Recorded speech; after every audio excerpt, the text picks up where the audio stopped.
என்னுடைய வாழ்க்கையிலே மிகவும் ஸ்ட்ராங்கான இம்பாக்டை உருவாக்கின ஞானிகள் நேச்சுரலா திருவண்ணாமலையில பிறந்து வளர்ந்ததுனால ரமண மகர்ஷி, ராம் சூரத்குமார், பக்கத்துல பாண்டிச்சேரி, அதனால அரவிந்தர், ராம் சூரத்குமாருடைய குருவான பப்பா ராமதாசர். திருவண்ணாமலையில ஆலமர குகை ஆசிரமம் ஒரு ஆசிரமம் இருக்கு. அந்த ஆசிரமத்துல பப்பா ராமதாசுடைய சம்பிரதாயத்தை சேர்ந்த சாதுக்கள் அங்க இருக்காங்க, இன்னும் இருக்காங்க நினைக்கிறேன். அவங்க இந்த பப்பா ராமதாசுடைய கதையெல்லாம் சொல்லி அந்த சத்தியங்கள் எல்லாம் சொல்லுவாங்க. அவங்க எங்களுடைய வீட்டுக்கு அடிக்கடி, நான் பிறந்த வீட்டுக்கு அடிக்கடி வருவாங்க.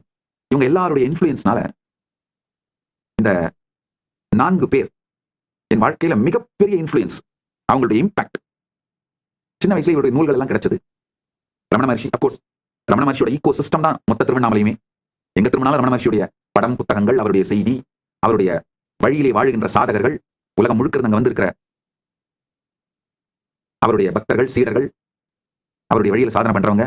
ரமண மகர்ஷி, ராம் சூரத்குமார், நாம் பிறந்து வளர்ந்தப்பல ராம் சூரத்குமார் மொத்த திருவண்ணாமலையாலும் மற்ற பல ஊரை சேர்ந்த பக்தர்களாலும் ரொம்பவும் அவர் ஒரு மதிக்கப்பட்ட ஞான குரு.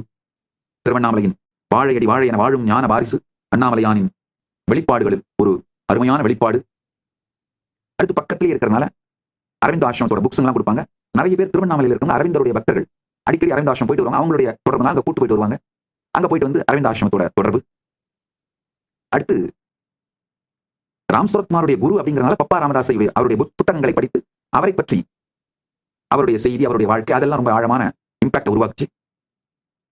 இதையெல்லாம் தாண்டி ராமகிருஷ்ணர் என்னுடைய வாழ்க்கையிலே எனக்கு மிக பெரும் ஞான குருவாக, வித்யா குருவாக அனுபவங்களை எனக்கு தந்த மாதாஜி குப்பம்மாள் என்கிற விபுதானந்தபுரி இசக்கி சுவாமிகள்